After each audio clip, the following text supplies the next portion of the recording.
All right, welcome to the Iron Shopper and Iron Show. I'm your man, Big Jack. This is where we prove we are stronger together, that if each one would reach one, we can all grow and glow. And I'm super excited because it's the last Sunday of the month. And you know what that means? It's the Gentleman's Journal. And I got an amazing panel for you today. So I'm really, really excited because I know we're going to get deep into some conversation about some things that's definitely needed to be discussed between men up on the stage. So, but one thing I wanted to share with you, we know we had the 90-day challenge, the Grow and Glow challenge, the hashtag Grow and Glow Together challenge. We will be doing the wheel of names today. 10 people are going to walk away with some wonderful prizes, and definitely excited about that. So you want to stay and watch. We'll definitely put it sometime during the show. We're going to put the wheel up. And then another thing is we're on the road to 3,000. We're not that far away. We're less than 100 watch hours away from 3,000. That's a huge milestone for the channel, for the group, my team, and I'm super excited for each and every person that has supported us, has pushed us along, and I thank you for your encouragement. I thank you for your support, and I'm asking you to continue to watch those playlists we have built up for the road to 3,000 and help us get over that mark. So without any further ado, I'm gonna get my co-host up on the stage so we can get this show kicked off, and we're gonna have some fun today for sure. Hold up now.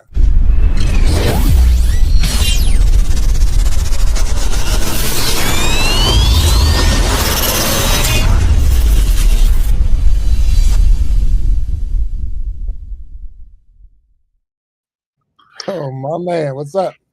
My man, what's happening, Big Jack? How you doing, sir? It's another beautiful day. You know that. Absolutely. Yeah. Absolutely. Hey, man, let me start with saying I know this is the Big Jack StoryTime show.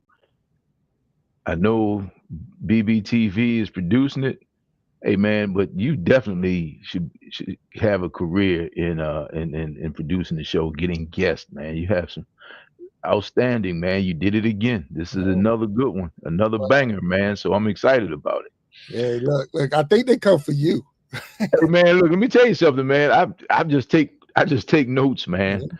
I mean, you got some heavy hitters on here, man. This is just, to me, Yeah, it's so cool because a guy that doesn't get to the barbershop much, I I get to have these discussions, man, with some powerful guys, man. So I'm yeah. looking forward to it, man. You hear So what I thank say all the time. Walt talks is like E.F. Hutton. When Walt hey, talks, people man. want to listen. So, So, so somebody has to represent the low calorie logic section of the world, man. So I try uh, to do my part, man. well, So thank you. you've been knocking it out the park for sure. You've been knocking it out the park. So we have some Yes. huge guests for on the panel today, and I'm looking forward to talking. And it's a much needed subject. So I actually saved this subject and didn't share it with anyone as far as putting it out there because I just wanted to get that real open perspective from the panel today without giving them a heads up of what they have a pre-scripted answer. So I with love it. all that being said, let's start getting our guests up on the stage and Let's let's kick do it. this show off. So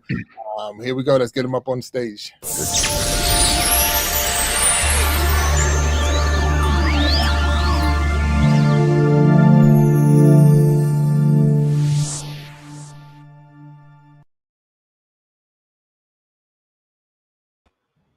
All right. So we got him up on the stage. Walt, we got Kerrick. Gentlemen. We know him. We've had him on Yes, the show sir. before. We got D Jack down there in the corner. Now, look, before I even go over to New York Nick over here, but D Jack in the corner, I got more butt whoopings because of that guy down in that corner than anybody should ever. So that just let you know he is a family member though. But when he was a little bit younger, a little baby, a lot of stories about this guy down here. So glad to have him on the stage. And WrestleMania, is that your wrestling partner? no. That's a Oh, different okay. cousin. A Okay. different cousin. Yeah, but this a cousin came out of. He was in North Carolina at that time. So we'll Oh, let man. D Jack talk a little bit. Nice to meet you, Then we got DJ. New York Nick up on New the York Nick. stage. And New York Nick is the co-host with Joe Gallagher. And we had Joe on the stage. Remember Joe and his show and his book and talked about the spaghetti sauce or the pasta sauce and all. That's and Nick, if you don't mind, tell us what your podcast is called. Podcast is called Low Country Lunatics, hosted by Chef Giuseppe, aka Joey, Chef Giuseppe, and New York Nikki T. Okay, all right, thank you. So welcome all of you to the stage. I got D Jack down there, and D Jack, you all right? Everything good? I can hear you just fine, but I can't hear anybody else. Can you hear me? We can hear you. He's on an iPad. So, Walt, what do you think the problem is right now? I don't know because I don't know. Can everyone else hear me? Yeah, I can hear you. Yeah. Okay, yeah, I can hear you, D Jack, but I don't know why I can't hear I can me. only hear you, Big Jack. Okay, that's not good. I never experienced that one before. Yeah. I'm not sure what's going on with go that. out and try to come back in. Yeah, log out and come back in and see if that Okay. changes things. And if you got any headphones on, that sometimes do it as well. All right, so gentlemen, thank you for being on the Yes, sir. Gentleman's Journal. Thank you for being here. This is where we bring men on the panel as yourselves, and we discuss men's topics. And really, we just want to open dialogue, and people, when they come in the chat and things like that, we'll definitely recognize those who are in the chat.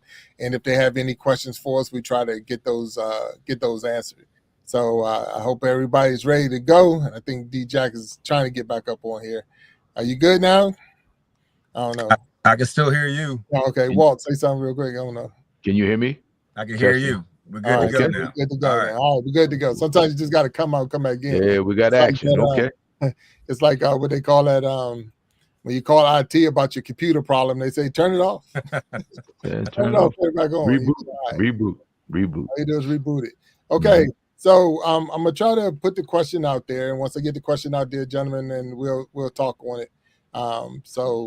Let me see if I can get it out there for y'all.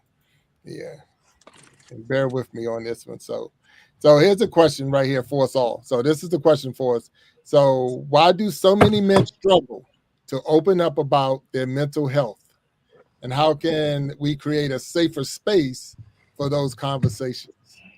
So really the topic I want to talk about today is men and their mental health, and why is it such a struggle for men to open up about their mental health, and can we create a safe space for that type of conversation? So I don't want to put you on the spot, but Carrick, I'm going to have to go at you if it's all right. So you have anything to throw our way for this one?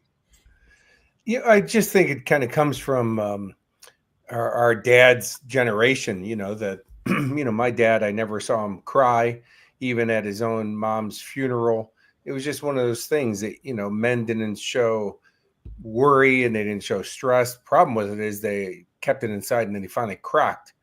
I always thought when I was growing up, when am I going to become that guy, that I have no fear and no doubt, no insecurity, because I saw my dad have it and I knew I had it, but I saw him without it.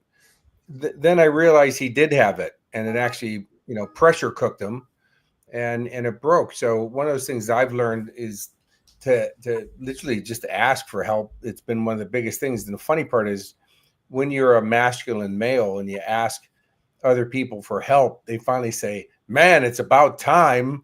Like, I've been able to help you for so long, but you're so strong that you're really not the guy that you want to approach and ask you if you want help. All right. I like that. So, hey, Nick, what do you think on that one? Do you have any comments to the question? Well, it's a great question. I think a lot of it's generational. I think a lot of it's the time and the decade that you were born in. So I was born in the mid '60s. I grew up, I was a little kid in the '70s, and from a very, very early age, all my peers, my family, my extended family, it was made very clear: men do not cry. And if you're going to cry, you're going to go somewhere where nobody sees you cry. Because another thing is I was raised, I can't speak for everybody. I was raised, men lead the family. You lead the family, and the family is going to have problems. The Bible, the New Testament says, you will have trouble in this world. That is in the New Testament. It's guaranteed. You will have trouble in this world. The family unit needs a leader. Now, I am also one humble man's opinion is that today there's a lot of men aren't leading, men aren't manning up. Now, I'm not talking about crying. I'm not talking about a network. I'm not talking about we need our men. I have a circle of guys. It's a small, tight circle where trust was built and we all had to earn each other. We call each other with problems. But again, it is a small, tight circle. Most of us, if not all of us, have opened up, and that has bitten you in the ass. I hope I can say bitten you in the ass because I just said it twice. You said it. Right. So, and we all know that you have opened up to the wrong people, and it has come back. And to show, and for a man to show vulnerability, that's going way out on a very thin limb. It's going way out there. And again, I'm talking about me, my generation. I was raised very, very old school Italian, very old school Italian. You stay tight-lipped and you keep your worries and your problems inside unless you're around literally less than a handful of guys where you could talk to about it. And even then, tears is something is rare. It's rare, if at all.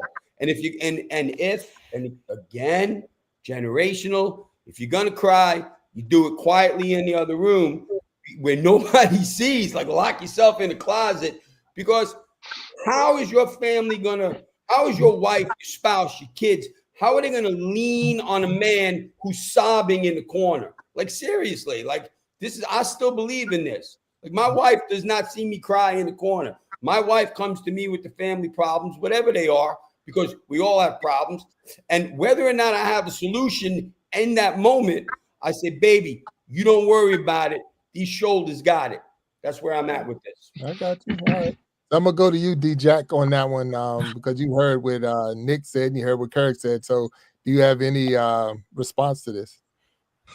You know, I agree with everything that's been said so far. I do feel like for men that asking for help is a sign of weakness sometimes, and a lot of that has been built, from some of the pressures you may have experienced growing up. And you think about a lot of the adjectives that are assigned to being a man, right? Strong, tough, right? Independent, alpha, right? So, somebody who can go out there and handle a whole lot that's being thrown at them. And unfortunately, we haven't been trained to actually go out there and ask for help and admit to weaknesses. And if we show too much vulnerability, maybe we're going to get taken advantage of. And so I think that's just something that a lot of people have to battle with, but especially men of certain generations. Wow. Okay. And Walt Talks, I just, because this is the primary question before we get into some deeper backup questions. What do you have from the three? You've heard it. So what you got to say? I agree with all three. Fortunately, my particular situation, because of what I did for a living, I was always placed under pressure, right? So even when I was a kid, I had no big brother, so I had nobody to go get.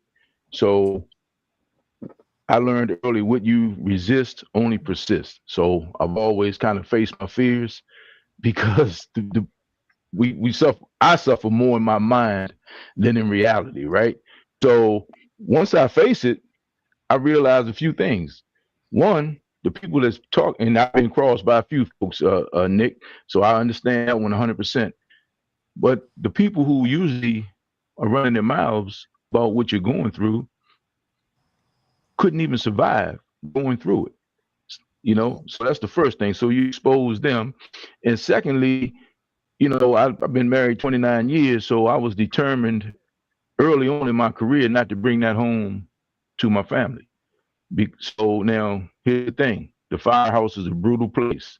I mean, we take a lot of shots at each other. It's on steroids. So you kind of get that out the way. You kind of deal with it. And the thing is, you're exposed early on. You're out there. You got your chin out there early. So you really can't fake it. You really can't fake it. So once I realized that in the early stage of my career, I just deal with what I have to deal with, man. But I only try to deal with it once.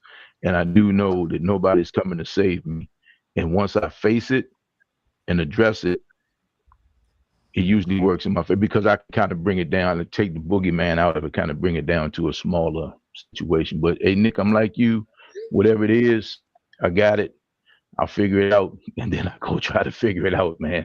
And you guys know it's not always easy, man, but you got to figure it out because you will feel worse putting that burden on your family than trying to take care of that responsibility yourself. So you try to figure it out as a man, you know. Yes, sir. Go ahead. Go ahead, Nick. Go ahead. May I go? I don't want to step on it. Go ahead. Now, gentlemen, today they have these terms like toxic masculinity, which is complete rubbish. It's BS. It's a man being a man. We are not women. I am primarily testosterone driven. Women are estrogen driven. Women are really, really good at things I'm not good at. I'll give you an example. A crying baby. I don't want nothing to do with a crying baby. I don't know what to do with it. I don't know where it goes. And if somebody else's baby is screaming, it's like fingernails on a chalkboard for me. You get it? Like, I don't want to deal with that. But I tell you what, if you need brakes changed, I'm going to fix your brakes. You know, if the car needs to go get serviced, I will take the car to get serviced. And I'll tell you why. What happens when your girl takes the car to get serviced? All of a sudden, she gets robbed. She's getting robbed. My boy Walt right there. Ladies, you're getting robbed blind. You're getting robbed blind. All you single women out there, you take your car to get serviced. They're fixing things that are not broken in your car, and they're charging you for it. Now, I know pretty much what's wrong with the car. Is that toxic masculinity? No. If there's a problem, whatever the problem is, life throws problems at us, guys.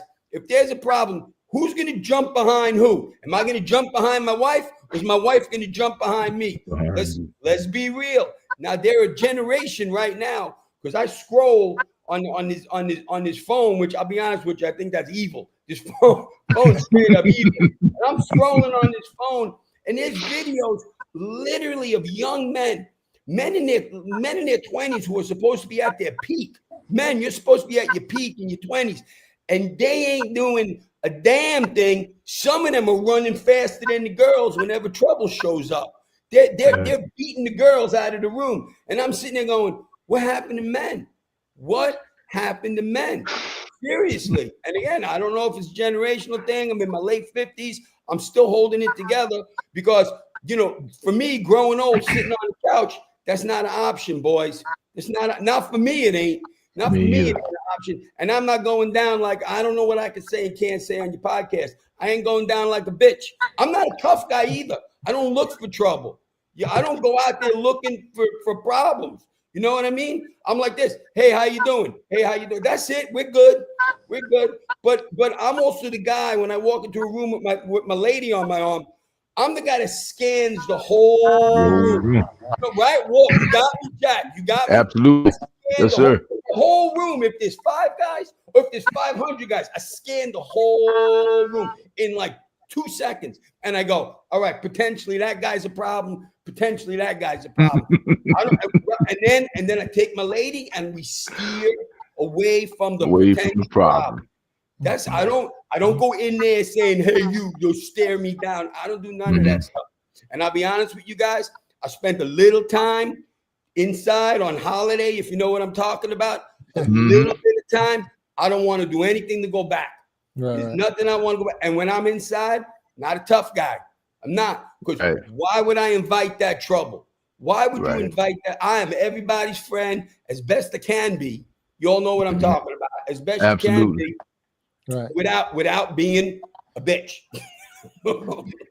So do you think there's I know you saying it was passed down to you, Nick, and you know you was taught from the generation above you. So where did it go? And did we stop teaching? So is that where it stopped at? Is it and I'm gonna let the other ones talk too, though. That's a question I'm throwing out there. I'm enjoying it. Go ahead, Nick. Guys, I'll talk for the whole hour. Don't throw me the ball. I'll run. But I love Garrett and D. Did we stop the teaching? Where did it stop? I mean, we saying it was it's before us. But go ahead. it's interesting, Big Jack, because you know you and I both played football, like a lot of guys probably on this call or listening in. And I remember when we played, the way that I was coached was much different than the way I was allowed to coach once I wanted to give back and start coaching again too, right? Yeah. So when did it stop? I don't know that I can't pinpoint the exact date and time. I just know it's different now, and I'm not saying it's worse, right? And I'm not saying it's better, but I know it's different now. No, and I agree with that because I use the word a lot, saying soft. The game has got soft. I mean, I'm looking at people getting hit and laying on the field where that was normal. That was unless your helmet came off and you got hit like that, you was getting up and you kept on going back to the play and got back to the huddle. So I remember the saying was, "Are you hurt or are you injured?" Yeah, there's a difference. Right, and there was a difference, and you could be really, really hurt, but you had to suck it up, no tears, get back out there and go be the man, go be the player, right? But part of what we learned though, but we did learn, and through that there was real brain damage, real injury, right? Real injuries being done, and we didn't find out until years later because they suffered in doing what you're saying, suck it up, get out there, keep moving, da da da.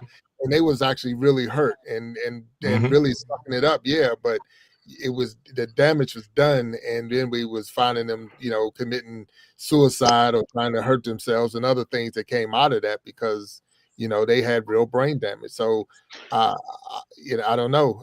It looked and Walt, it looked like you biting at the bit. So go ahead. What you got, sir? So just today, I stopped at the gas. I'm on my motorcycle, stopped to get gas, and this young lady, well, she's younger than me, is pumping gas, and her teenage son is in the car. And I just look. So he's looking at me, making sure I'm not checking out his mother, and I'm looking at him. I say, "Good, champ." Yeah, I'm good, OG. I said, "You don't pump gas?" I just said it like that. Now he looked at me like he, wanted to tell me where to go. And his mother, I've been trying to tell him. And I'm sitting there saying, like, when are you going to tell him that? I mean, why wouldn't you tell him that? I mean, like, luckily he didn't respond in a negative way. I appreciate that, man, because I'm like, Nick, I don't want no trouble. I mean, I don't want any problems at all. But the thing is, I'm sitting there looking at this woman pump gas and her teenage son is in the car. And that's just one of those things, man. I just don't understand how that works, because even I'm the guy that even goes to Costco. They tell me that I'm not allowed to help somebody pump a gas, but I help. I'm with all due respect, I can give you a hand with that if you like, especially if he's dressed, whatever. So that's just one of those things I was brought up on, carrying stuff, opening doors, just ladies first, just gentleman stuff, man. I just remember, man, just being a kid, man, being a gentleman was sort of an aphrodisiac to a woman. So that was one of the greatest compliments a woman could pay me when I was a kid, especially as a young man. And an older lady called me a gentleman. That I respect that. And then I'm always carried myself as a gentleman. And if you see anything else, then you kind of brought that on yourself, But I try to lead with being a gentleman first, being a decent guy, and having if I cut the cake, you choose the first slice mentality. And it's just worked for me. But it's something about these mothers, not all mothers, but these mothers, this generation, they're not giving their kids that, because you're not the man in the house. You're still a little kid, and you need to learn. You need to learn. So he's not the man of the house. And the thing is, if you're calling him the man of the house, the man of the house, if he was carrying himself in that way, you'd be all in his business. So you clearly don't look at this kid as the man of the house, because you're not putting the same pressure on him that you're putting on the guy that you consider the man of the house. So that's just my 2 cents, man. I mean, and not even a football situation, but just, hey, man, you can't sit in the car while your mother's pumping gas. If you're hurt, you're injured, you got a broken arm, broken leg, that's one thing. But your mother's outside pumping gas. You're a teenager, you should be pumping gas. That's all. Craig, you look like you got something on your mind. So what you got, sir? Well, we've also gotten dual messaging. That, like, my mom raised 7 kids, 6 boys and a girl. She slap manners into you. If you didn't say ma'am or sir, to a waitress, you got a backhand so fast, you know. But I passed that on to my son to have amazing manners. But, you know, back in the 80s, you know, Oprah and Vogue magazine, you know, talking about men should be more sensitive and this and that. And we got that way and we got dumped. You know, it was like women were like, I don't want to have a lesbian boyfriend, you know, so went back to being masculine. And then, you know, you open doors for women or whatever. And they're like, I don't need you to open a door for me. It's not about I have to open a door for you. It's my manners. It's drilled into me. I still to this day call everybody ma'am and sir. I have people, well, I'm younger than you are. I go, well, it's not about age. It's about respect. Yeah. You know, and you know, there's this mixed messaging going out, and then, you know, nowadays with you know, like here, I live on the Sunshine Coast of Australia, and you go into the university, and there's 3 signs for the bathrooms now. You know, one's male, one's female, and one's half and half. Pretty soon you have to have a litter box for cats. It's just that, you know, it's so much mixed messaging. I think that, you know, to be a man, to be a masculine man, that yes, you know, we shouldn't be dumping our problems on the family or the women, because once they see you weak, they wonder, you know, when you recover, they almost never recover. They see that in their mind and it's stuck. But we do need a support group, like Nick was saying, of good guys around us, because that's why women live longer, is because they release the pressure by letting that stress and talking that out in groups. And yet, you know, a lot of guys are sitting there within themselves. And that's why I said with my daddy being a pressure cooker, because he didn't release it to anybody. And then in his later years, it just cracked him. It was, you know, it busted him out. So we have to have some kind of place that we can get that stuff out. I mean, you know, Stallone's got the same guys around him from before he made it. Same group of guys hang out, same guys I've known around him for 40 years, you know, because he trusts them, and around it he can be vulnerable and the rest of that stuff, you know. So we have to be able to have that. But it is, like Nick was saying, is being in front of your wife, your woman, and your kids is probably not a great place, because they never recover once they see you in that lower state. They're like, man, you know, if he's down, I'm in deep trouble. Right. You know, so it's just one of those things that, you know, being a masculine male is, we're going to have to find other places to let that out.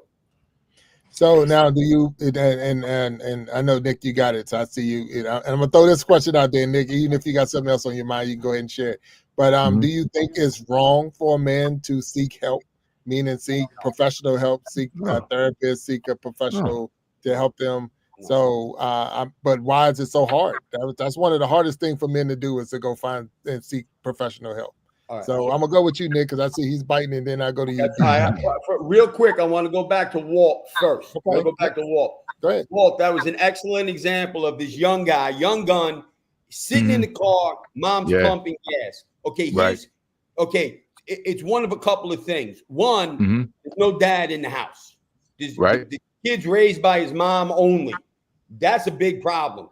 A woman. Well, I'm that guy too, though. I'm the guy. So I mean, it's something that's still missing, because I'm that guy. I was that guy.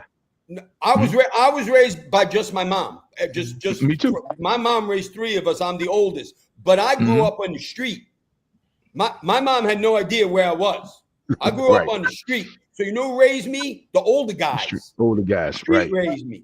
Not my mommy. I wasn't coddled. I went home when I was hungry. That's it. That's when my mom saw me. I was hungry. That's it. Otherwise, she didn't know where I was. There was no GPS attached to my ass. Yeah, you were off the porch and outside. Off the porch and outside early.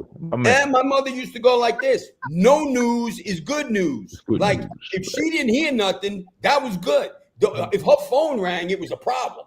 Oh, let me tell you what we caught Nick doing today. You know what I'm saying? Now, so there was either no man in the house and mom's raising the kids, like modern moms raising the kids, or dad's in the house, but mom is leading the family.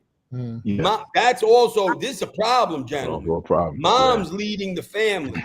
Now, That is not the way the good book says it should be structured. And I'm not saying men are ogres and bulldozers and do what I say or else. That's not what I'm saying.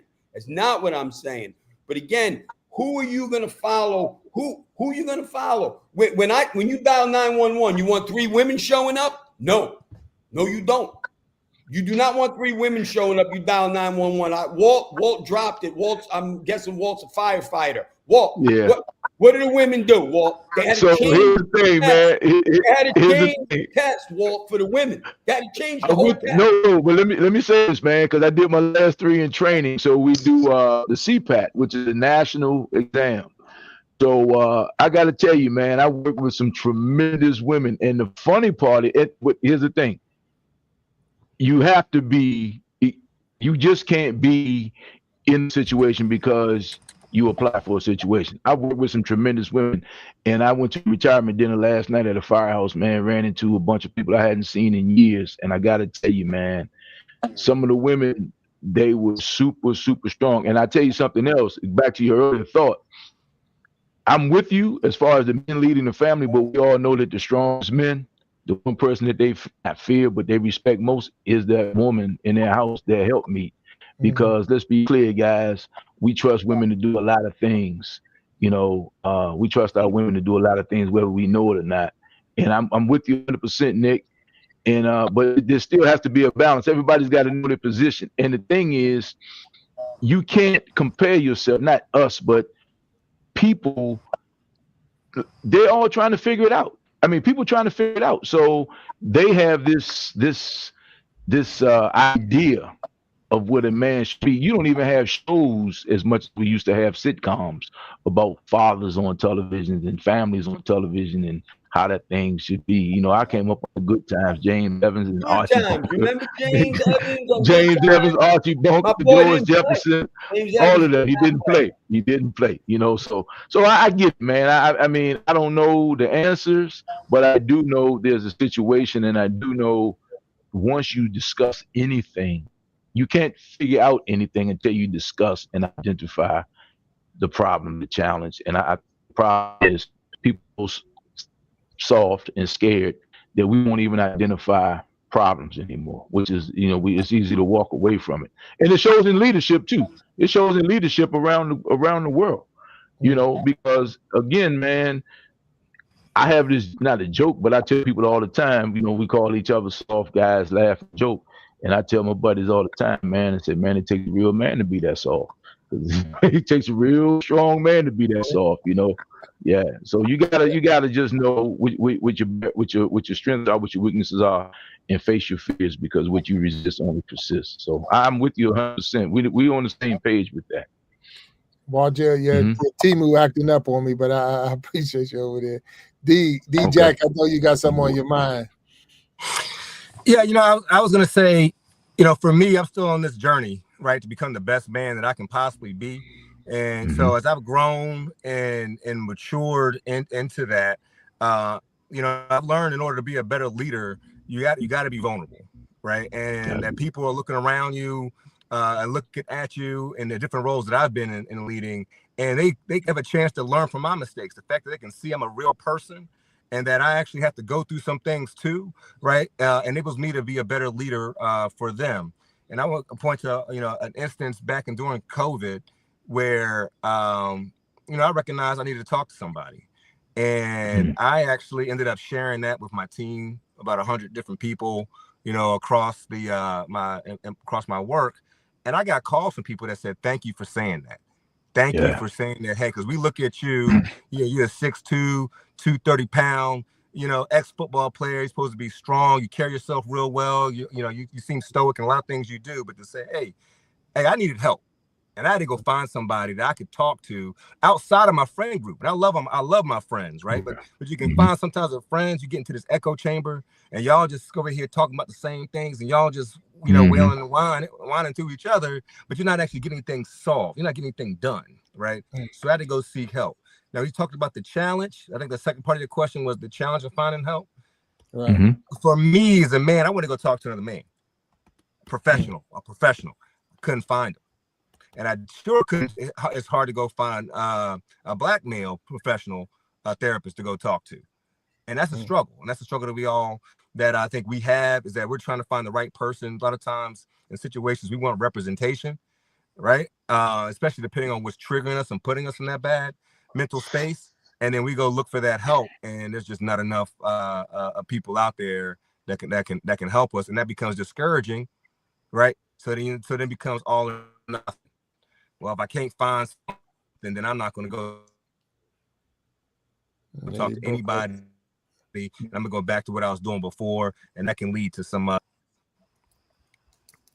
got you. Broke up a little bit, Derek, at the end, but I caught exactly what you're saying as far as finding somebody, and then you want to find somebody that might be able to relate to what you're saying and some of the things you come through. And sometimes you can't get it in your circle. Your circle, like you say, a lot of times you get to those guys, and yeah, they've seen me cry before. They see me in my weakest and things like that, but they don't have the answers. Their answer is suck it up. Their answer is pull yourself up.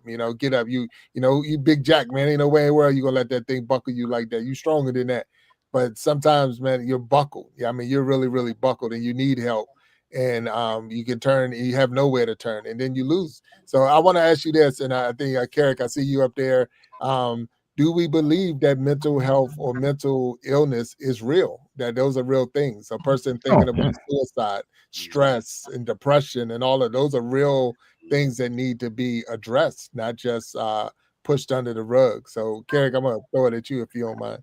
Yeah, no, it's definitely real, and I'm a single dad, and what D-Jack was saying is that with my son, I want to show him it's the best tool I could use is that show him real life. When I get, I've been married 3 times. 2 wives cheating with friends of mine. One got pregnant from my best friend. And people say, how do you know it was his? And I go, well, I'd have to have sex with her in order for that to happen. But the thing is that, the thing is, I want to show my son that it's real life, but here's the key to it is I go, okay, buddy, you see me down. Now watch what your dad's going to do with this. And so then I show him the process. I couldn't ask for a better teaching tool than real life, because otherwise it's just conceptual learning. You can tell all these strategies, but they don't really work until he sees it in the real form. And so with the last wife, he saw me really down, and I said, now watch what your dad's going to do with it. And so, in about 2 weeks, he goes, man, it's so nice to have my dad back. But so he actually see the process. That's what I was saying about my father the first time I was talking today, was that my dad didn't share those things. I just never, I knew there was stuff going on, but he never shared it. And I never got what he was doing to turn it around, and he just internalized it. It's definitely a real issue. And, back when I was 21, I had a major nervous breakdown just because I turned 21 and I thought, man, life's over. Now I'm right. I'm enlisted for NAM, and, now I'm legal to go to jail and all the rest of those things. So I had a nervous breakdown.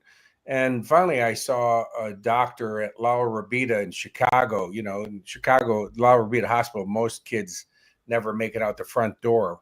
It's for terminally ill kids. But my youngest brother has lupus, and he's almost died a few times. And so it was his doctor. And he said, what you're feeling is real. He goes, it's just you're creating it yourself. And if you don't get rid of it, it will kill you.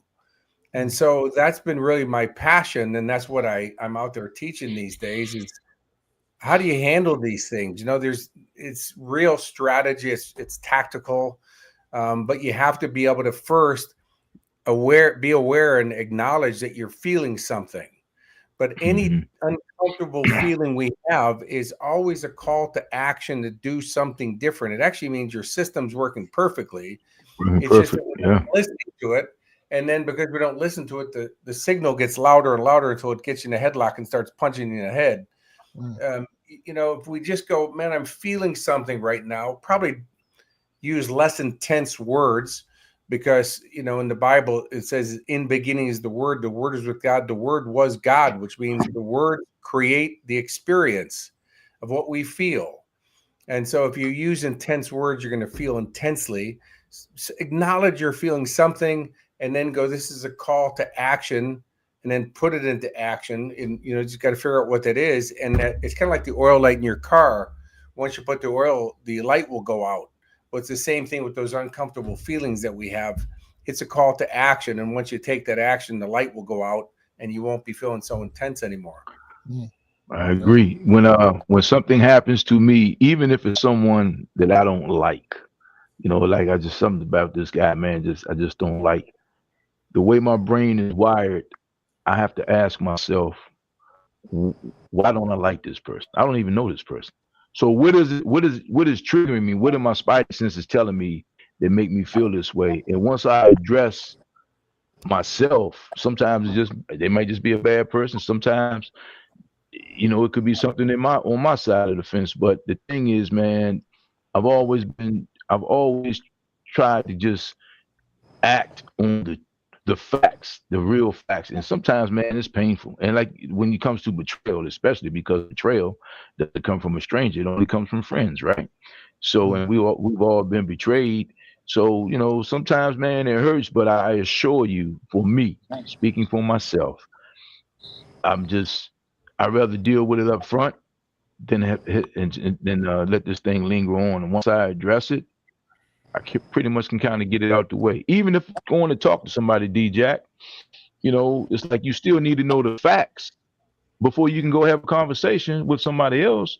So if you haven't faced your realities, whatever and I'm not saying you didn't, but whatever a person's realities, whatever your realities are, if you haven't faced them or at least admitted the obvious to yourself, if you're still putting on a mask to yourself, you're going to talk to somebody, you're wasting your money and your time, you know, and their time too, for that fact. So you got to be honest about it. I had this conversation with people a lot too. Yes, sir. I would say, go ahead. Well, I would just say a lot of people don't know how to be honest with themselves. That's true. Right? You got to learn. You got to learn how to be self-aware. Right? There's tools, techniques, and tips out there on how to actually figure things out. And it's, you know, it's one of the things I talk to my kids about. When you're feeling a certain way, you know, as Kirik was saying, how do you respond?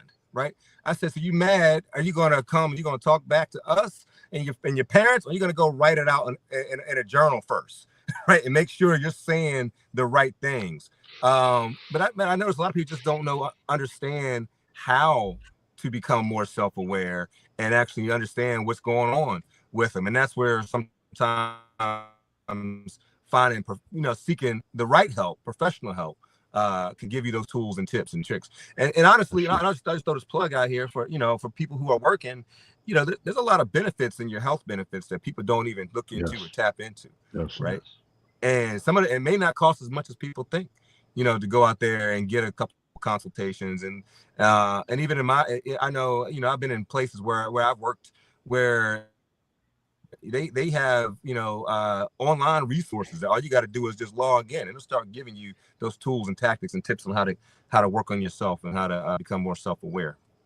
Okay. Now, gentlemen, we're gonna I'm gonna take a quick break because we got the wheel. I'm gonna put the wheel up on this stage and we're gonna give away some prizes. But I want to throw this question out for you to think about before and when we come back that we can discuss. So have you ever personally felt pressure to keep things bottled up instead of speaking out?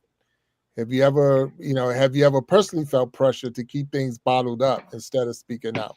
So when we come back, those out there, we appreciate everybody sitting in the chat and they'll be going in. I see Niecy Jackson's out there, Sharon Jackson out there. For y'all don't know, that's my aunt and my mom is in the chat. So I want to say hello to them. I know Captain Johnson is out there, and there's been a couple of more that's been bouncing in and out. Chad McMillan, I believe is his name, is out there. And I'm not going to hit them all, but those are the people I've seen been communicating a lot with a lot of good comments. So there are a lot of comments going on in the chat. But with that being said, we're going to put the wheel up on the stage. We're going to give away 10 prizes today, and we hopefully keep track of everybody that wins. So we're going to put the wheel up on the stage, and it's up there. So let me give it a spin. You can see right now, and I forgot, I think it's maybe 30 names, 31 names on there. Everyone on this channel right now or up here, I think their name is up on there. And if it's not, I can add it. So let me see. Do we got everybody up there? Let me see. Is Kirik up there? He's not up there. Well, the gift is from you anyway, Kirik. So I don't know if you want one. So let's spin the wheel. No, yeah, see what we got. All right. But that, gentlemen, remember that question. Have you have you ever personally felt pressure to keep things bottled up instead of speaking out? All right, Blessed Crochet is number one, first person. All right. Make sure we writing those names down and then capturing those names. Blessed Crochet, welcome. All right. Here we go. And their name comes off the wheel once they win, so they're like you win 3 or 4 times. There it is. All right. Santa Maria 564. All right. We get them off and keep it going. We only got 8 more to go. So every month at the end of the month for the next 2 months, we're going to get up. There go one. Oh, 2. Oh, spin it again. Spin it again. Spin it again. Boss B. Boss B is number 3. Well, it's her birthday, so she should win. It's her birthday, so she get the That's right. All right. Snapback. Nope. Went to Desi. All right. So Dez is on there. All right. So Desi, he's get a prize. And that was what? That was 4? Okay, let's keep it going. All right. Thank you for those who've been there. So, like I said, the last month. So the Gentleman's Journal, we're gonna go. Oh shoot, is that? Can it be Jay Paul? All right, Jay Paul, which is one of our musical guests, will be on the We Be Jamming live show, so he gets a prize. That's number 5. All right, and we go on to number 6. So with that, so the last month, the last show of the month, the Gentleman's Journal, we'll be doing this for the next 2 months, and so there are Tara B. Naturally, that person is the one who inspired me to actually go live on YouTube. So glad to see that he is doing something and getting a prize. So that was 6, and we keep it going. So but the wheel is spinning, and okay, all right, these authenticity. All right, nope. So there we go. We keep it going. Was that 7? All right. So with that being said, 7. Not Walt Talk. No, spin it again, man. That can't come on. I'm good. I'll spin that one again, man. I shouldn't even be on there. All right. Yeah, now everybody's on here, so that's the thing. Okay. I ain't gonna mess it up. So we'll keep that one off. So yeah, man, we're gonna keep the internal. At least you won. Keep the IG investigation down to a minimum. Oh, now nobody win. That was a blank. I don't even know how you get a blank. All right. But there we go. All right, dude, look, nobody wants to win no more. So we got 7. Did we already got 7? Is that where we at? If not, just get them at the end of the show. Mother's. All right, there. Ed Johnson, Captain Johnson. All right. That number 8? Or that was 7? Which one was that? I can't remember. 8. All right. That was 8. Okay. There's number 9. Move him. Number 9 right here. All right. And boom. Also Ravishing. All right. Also Ravishing has her own channel, and they have a show called Love Talk. So it's good to have her win. And this is the last one for this month. So if you're on the board and you didn't get anything this month, keep on doing it. And all right. So there it is. So there you go. LTV. Okay. So those are our winners for this month, the month of where we're in September. The way to get in there is put in the hashtag Grow and Glow Together. All you have to do is put the hashtag Grow and Glow Together. This is part of that Grow and Glow community. And that's how you get yourself up on the board. And once you get up on the board, you got a chance to win a prize. So those are our 10 winners. And congratulations for this month. And we'll see you again when we spin the wheel for October. So thank you all. Gentlemen, we're back. All right. So sorry. Yeah. So the question is, what was it? Have you ever personally felt pressure to keep things bottled up instead of speaking out? And that's a real question. Go ahead, Walt. I see you. Absolutely. And you know me better than anybody on the stage. I'm a big context guy. I need context to a conversation. So today is Sunday. If you start the conversation off with, I'll see you tomorrow, thinking today is Monday, I got to stop you, right? So once you say something that's not correct, and I allow you to keep saying something that's not true, is based in fact, it's not actual and totally out of context, I'm responsible. So I can't, if I'm not just, man, look, I'm not a go along to get along type of guy. Let's really deal with what the issue is. I'm just that way. And especially in my working life. And sometimes didn't always work out in my favor. But the thing is, if you know the facts, you know your guidelines, you know your boundaries, you know your rules, regulations, procedures, whatever your situation is, hey man, we gotta have a conversation on truth.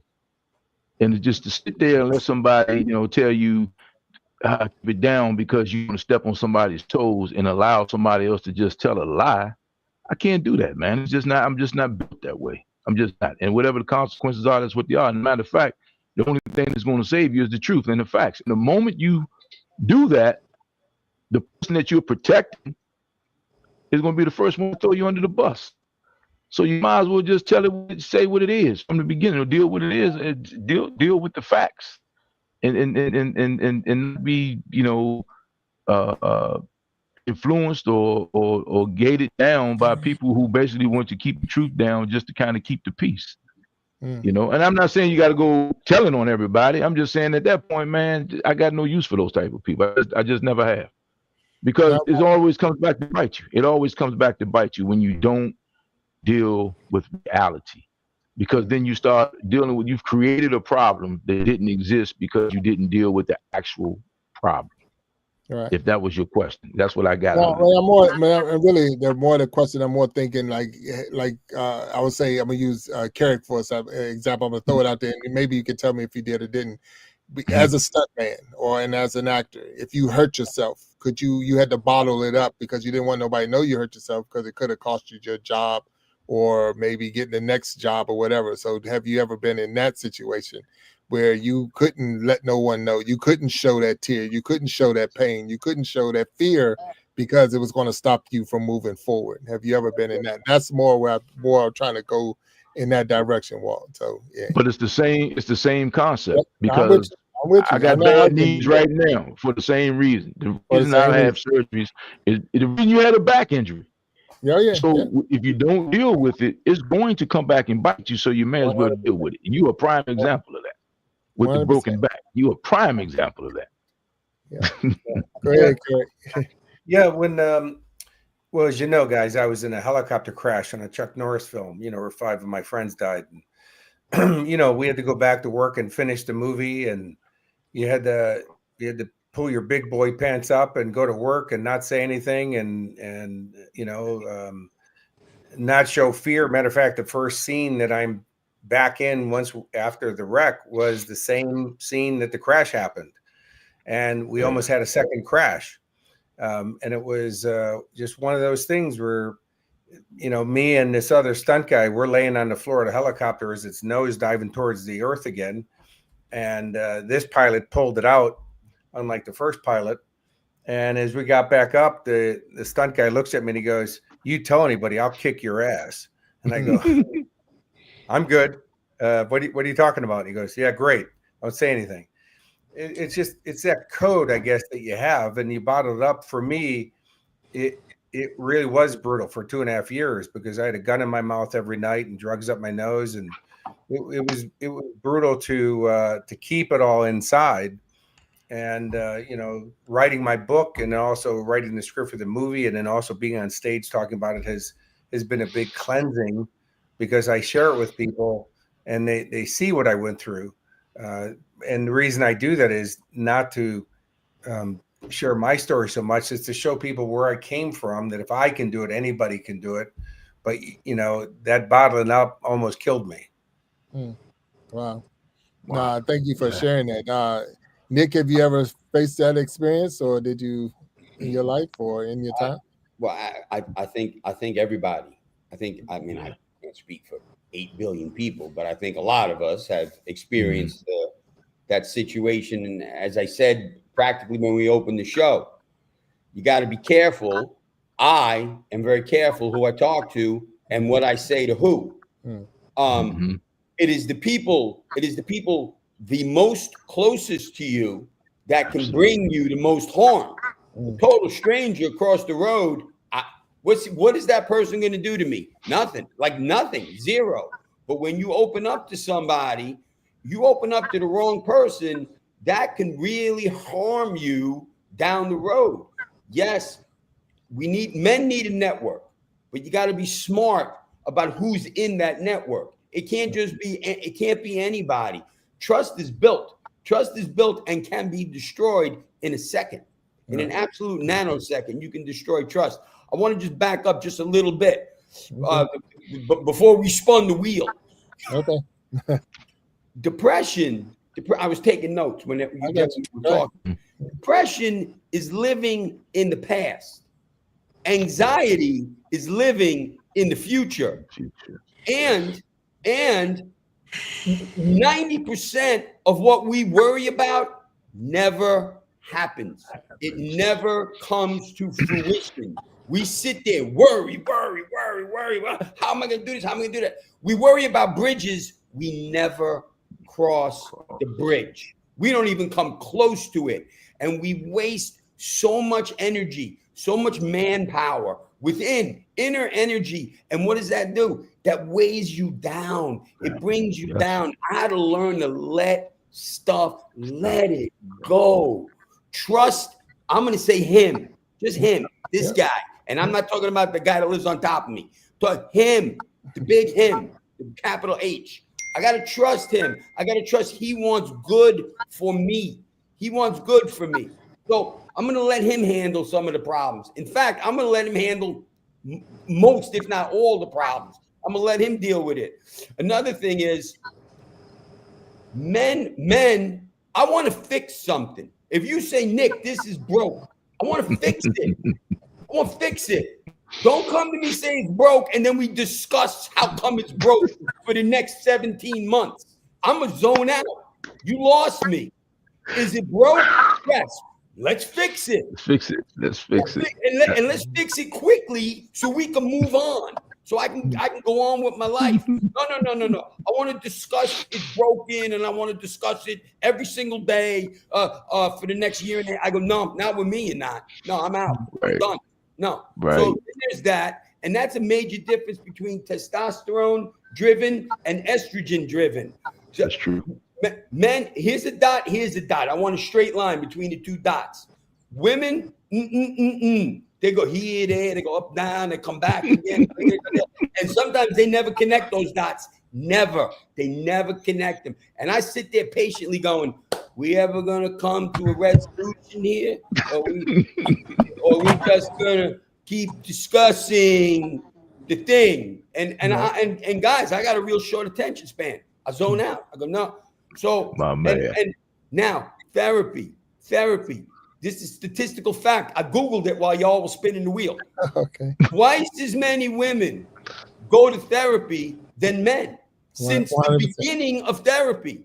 And who is the father of modern therapy? It's Sigmund Freud. Sigmund Freud is the father of modern therapy. And Sigmund Freud realized, because most of his clients were women did not want solutions. They just wanted to talk. So Sigmund Freud said, go ahead, talk. I'll see you next week. Come back. We'll talk some more. I'll see you the week after that. Come back. We talk some more. Men, I'm not going to go talk to you week after week after week after week about, I go, oh, we're going to fix this. I want a solution. I want solutions. I don't want to live in the problem. You live in the problem. You know what you got? More problems. Wow. I want a solution. And guys, you're talking, I'll be very honest with you. You're talking to a reformed, a saved drug addict and alcoholic. Hardcore, blackout, drug addict and alcoholic. This guy right here. Haven't had a drug, haven't had a drink, 5 years, clean, sober. I don't even take Tylenol or aspirin. My brother. I don't even take Tylenol or aspirin. Nothing. Zero. And yes, I did that with a lot of help from people, but it is an inside job. It's in here. And you know what? You know what the doctors want to do? You go, hey, I'm a drug addict. They go, well, here's more drugs. More drugs. Drugs to get off the drugs. I go, you're out of your goddamn mind. No, I'm not doing that. Well, here's a kid. Here's a little boy who's acting like a little boy. Well, let's put him on speed. Let's put him on Ritalin. Ritalin is straight speed, gentlemen. That's all it is. I got guys that crush that shit and snort it because that's what it is. It's speed. No, I am anti-pharmaceutical. Now there are cases. I'm not a doctor. There are cases where you absolutely need meds. You need them. But most of the time, Big Pharma is writing prescriptions to get you hooked. Chris Rock got a joke. You all know Chris Rock. Chris Rock Absolutely. He's right. Chris Rock. You listen to the pharmaceutical ads, and they'll keep naming stuff until they get you. Hey, do you have this? Do you have this? Do you have this? Do you have this? And you're like this. I got that. Well, now they got you.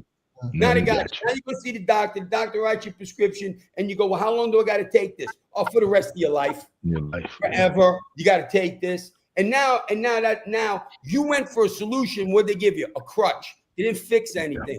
They put a Band-Aid on a problem. That don't fix stuff, guys. And I'm talking to you as somebody, I had to walk through hell. If you know anybody that has real addiction, real addiction, you got them right here. If you said, Nick, stop, I said, no. There was no consequence. I've been to jail. I lost jobs. I lost wives. I lost my kids. I lost every dime I ever had. And I didn't stop. I didn't care. I did not care. There was no consequence. I didn't care. They said, Nick, you're going to die. I said, okay. And I kept going and I kept going and I kept going until one day I said, I'm done. I'm done. And that came in here. And I give him, once again, capital HIM, credit for pulling me out of the fire, pulled me out.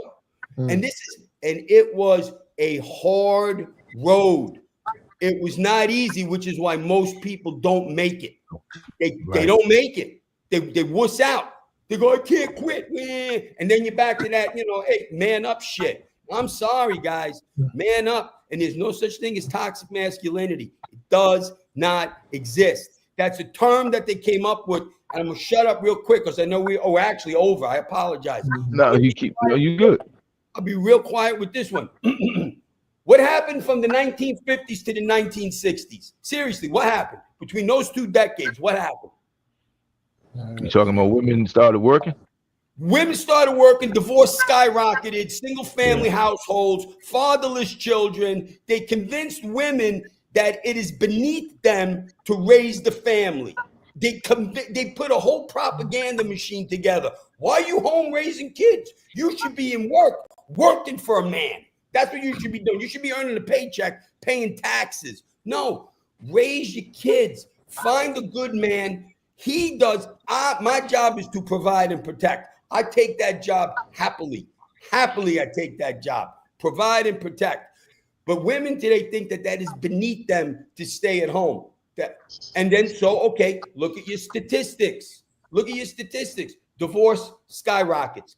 Now, sex is just for fun. Now, I got baby mamas and baby daddies. Like we're proud of that shit. That's not nothing to be proud of.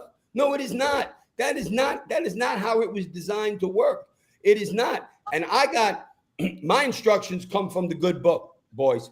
That's it. That's what I read.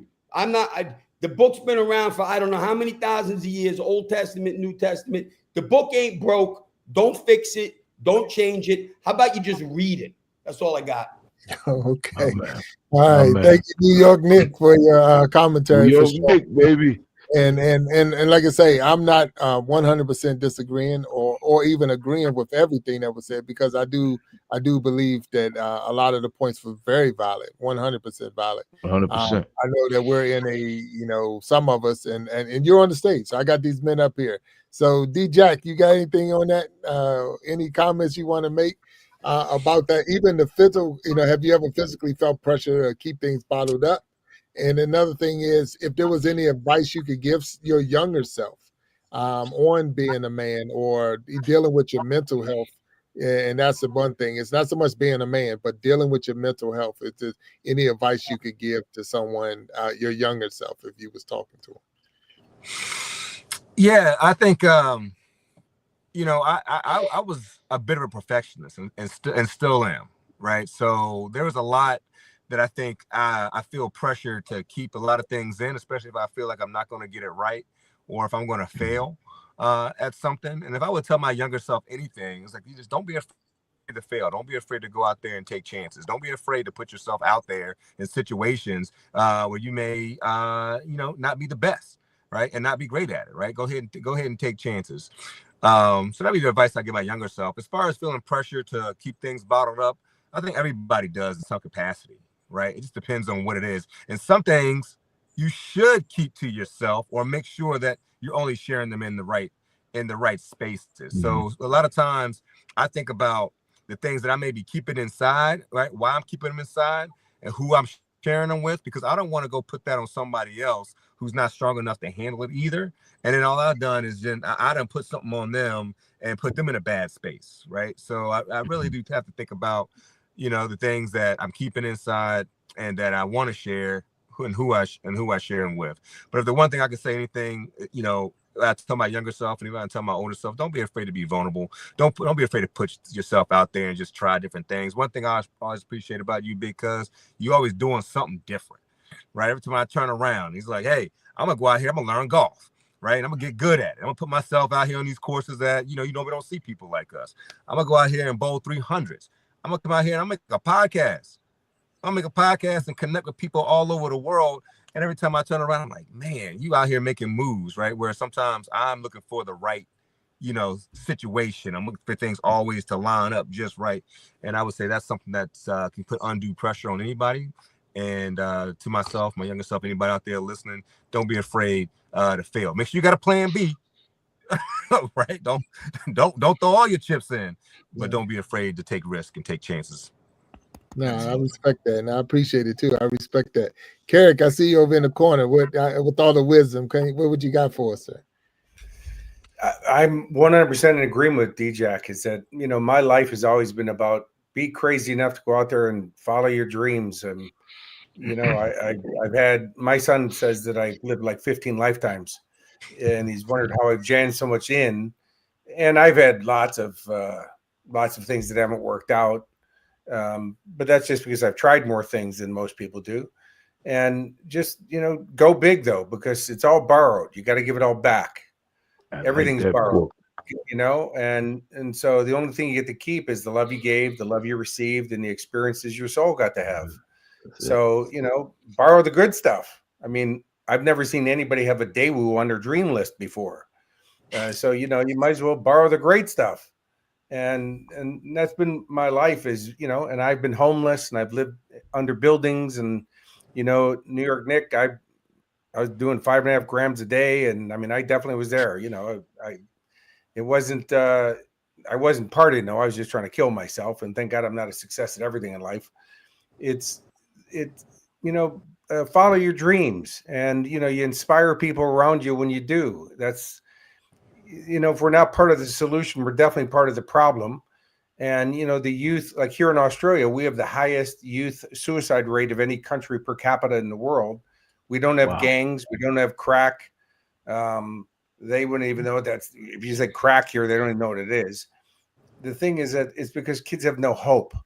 And the motto amongst the youth is to party hard and leave a good looking corpse, because getting old looks painful. Mom and dad are both working. They're made redundant. They're getting fired. They're losing their jobs. They're losing their homes. People are deciding, feed the kids, but I'm going to go without food today because I don't have enough money for both. So, we got to inspire the youth again through hope. And that would be by, as I show my son, is go for your dreams, go big and believe in yourself, but also, get a team around you and ask for help. It's funny. I had lunch with Arnold Schwarzenegger in Beverly Hills, and he said, "Keurig, the biggest misconception of me is that I'm a self-made man." He said, "There's nothing further from the truth." He said, "I've had help every step of the way, bodybuilder, movie star, governor." And he goes, "The only reason I got help was I asked for it." And he said, "Only poor people try to do it by themselves." Yeah, wow. Yeah, thank you. That's good advice, good insight on that. Walt, I see you there. Do you have anything for us? Hey, man, great conversation. I mean, this can go on for a while. I'm learning a lot. Some things that I know have been reiterated Kirk, your book, man, the love you give, the love you received, and your experiences, to paraphrase, hey, man, I love that because that's it. That's all you got. Everything else is borrowed, man. So, when especially back to my profession, I mean, you watch guys go here, retire, not retire, and just gone. And next thing is this next person up. So at the end of the day, what I've learned is nobody really cares. Nobody's thinking about us or you as us as individuals as much as we like to think they are. So and when we mess up, man, do something stupid or do something crazy, like you never want to, the guy that's never messed up has never done anything.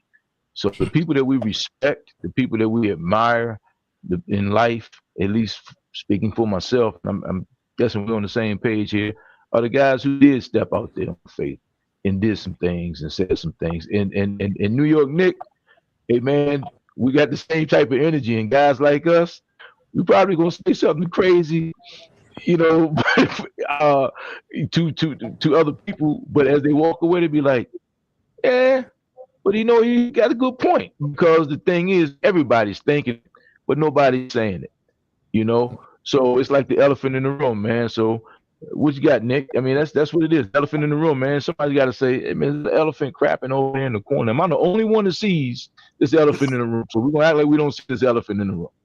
Right. So that's what I was alluding to earlier, Jack. So I get it, man. And again, I've watched my mother die. I've watched my father die. I'm talking about take their last breaths, and I've probably watched eight or nine relatives. No one has ever on their deathbed regretted what they've done. It's always what they didn't do that they're like, I wish I had. It's never like, I did this thing, and because once you do something crazy, stupid, bad, you apologize, you keep it moving. But the thing that you never do, that's the thing that I've seen people be like, man. And when I deal with people now, I'm like, man, I hate for this to be my last thing I see before I close my eyes is dealing with this idiot or dealing with this person or worrying about something that has no effect on me. So, and Nick, when you said with anxiety and the past and the future, hey man, if you just stay present, which is a hard thing to do, but if you stay present, or when I stay present, I get a lot more done. I get a lot more done. Right. I get a lot more done, man. So I appreciate you guys, man. Thanks a lot. It's been a great experience, and I really, really enjoyed this conversation. So that's all I got, Jack. No, and look, I appreciate each and every one of you being on the stage, and definitely your opinions and your insight on the different areas. Is that and the good thing about it, and the way looking at it, no one was right and no one was wrong, and that was the whole thing because you got four different men on the stage, including myself, now making it five. But you have experiences, and because of your experiences, you see it in a different way. I mean, I was raised, and a lot of us said that raised by single mom and this and that. So where did you get it from? And that's where a lot of the kids are now because things that you didn't have, you had people. Well, you went outside, like you said, and Nick said it best. I was on the streets. I went to the streets and da da da. Right now, it's not the streets. Right now, it's YouTube. Right now, it's Facebook. Right now, it's Instagram and it's TikTok. That's where you're getting it from. That's where, and I'm not blaming social media. We're on social media right now, so I'm not blaming social media. My thing is the videos they're watching now is confusing. So a lot of kids, when they're teenagers and now they're trying to be a man, there's no other than the Bible, like and Nick made it saying, but even the Bible itself doesn't say once you're a teenager, you get to this point, you become a man. It didn't say those things, and I've read it. I read it from in the beginning to amen. So I know it's not in there that it tells you from being a teenager to being a man. It just says what a man is and what a woman is, and how children should obey their parents, and how parents should raise their children. And sometimes we've dropped the ball a lot in that. So we've dropped the ball a lot in that direction. But the thing is, it's not any less real. So if you see someone struggling, do you say something? If you see someone going through depression, do you say something? Do you see someone dealing with anxiety? Do you say something? Like you say, you see the elephant in the room, but you never address the elephant in the room. And that's where it's important because, and we talked about that before on the show. If I got something on me and you know it's on me and you let me just walk around with it on me, you're not doing me any favor. That's not even a friend. That's not even a good coworker. That's not even a good stranger, because you would even tell a stranger, excuse me, you got something on your shoes. Excuse me, you got You something. got toilet paper on your shoes. But yeah, we've been talking for an hour. You didn't tell me at all that I got this thing going on, and you're allowing me to continue to walk around with this thing on me. And a lot of times we're in that situation. We're in a situation where I need help, and I don't even know how to ask for help. Now, Carrick, you talked about it in your book and how you was dealing with it, and I thank God that you came out of it. But it was real, and you wouldn't go to anybody and tell them that's what you were dealing with. Nick, you saying the same thing. I was never in the prison, but I was definitely a correction officer, and I've seen people and talked to people that told me, if you come by and you see me look like I'm not awake or like I'm living, leave me alone. Don't even try to resuscitate me. Don't try to. They just wanted to be done. And I was like, wow, that's not a life I want to live. But at the same time, I'm not in your situation. And because of that, even in my circle is real, it is small. My circle is real, real small. But at the same time, when they come to me, and I love what you're saying, Nick, what's the solution? Don't tell me about more problems. Let's not talk about it for 6 months. Let's get this thing fixed. But sometimes it might take 6 months. It might take some time. And that's where you got to learn too, that it might take some time. Because I know Walt alluded to it. I did break my back. I broke my back when playing football. I was up to 6 pills a half. So, it's 2 halves to a football game. I was taking 6 pills a half just to get through the game, because I felt like that was my responsibility to, be there for the team and this and that and all of that. And like you said, Carrick, I had lost hope, because I knew that I wasn't a really good student. So the thing that was going to help me get to college was to be able to run a ball down the field. And if that was going to be gone, it was going to be tough. It was going to be real tough in my life. So you did what you had to do. And I thank God again that it worked out, that they was able to do surgery and put me back on the field and all of that kind of stuff. But at the same time, it was real. And you're right, Nick, you get addicted to the stuff. I was addicted. I can't even play a round of golf without taking a pain pill. I can't walk down the street without taking a pain pill, because in my mind, I think I need the pill to function to get to where I need to get to. And it's like, it's in there and it's hard to get it out. So I appreciate each and every one of you being on the stage with me tonight. This has been a true blessing for me. I know it's the Gentleman's Journal. I hope we hit a good topic, a needed topic for me. I needed to hear it, and I feel much stronger now than I did when I came on the show today. So I'm going to ask Boss B to come up on the stage. But each one of you gentlemen, if you can hang over once we close this show out, Boss B is going to give us our report. We close this show. I just want to talk to you if that's okay. And everyone that's out there in the chat, here we got Boss B coming up on the stage. And Boss, I'm just bringing you on the stage, B. There you are. That's fine. Okay. Hi, guys. Wow, what a great conversation. Okay, guys, I just want to reach out to give flowers to our chat, of course. We have Real Talk Life Lesson. We have Frederick Jackson, Miss Sharon, Miss Neesey, my sisters. And we have Edward Johnson. Smith was in there. That's the only name I got, but thank you for being here. Chad McMillan, Indian, Jamal Williams, Jarrett Talks comes in. Hi, Jarrett. I know, I promise. I hear you, man. All right.